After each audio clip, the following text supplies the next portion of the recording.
ప్రపంచ తెలుగు ఇదే మన తెలుగు రచయితల సదస్సు విజయవాడలో కేబిఎన్ కాలేజీలో జరిగింది.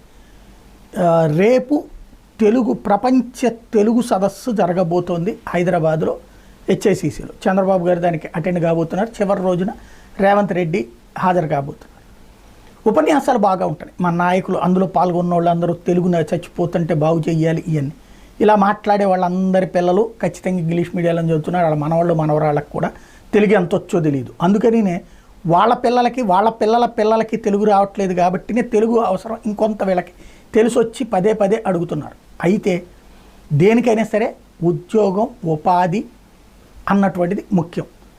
అది చక్కటి ప్రతిపాదన నిన్న ఏదైతే కేవీఎన్ కాలేజీ దగ్గర చేసుకొచ్చినటువంటి ఏదైతే రచయిత సదస్సు సందర్భంగా 5% రిజర్వేషన్లు ఇవ్వండి తెలుగు మీడియంలో చదివే వాళ్ళకి అన్నది.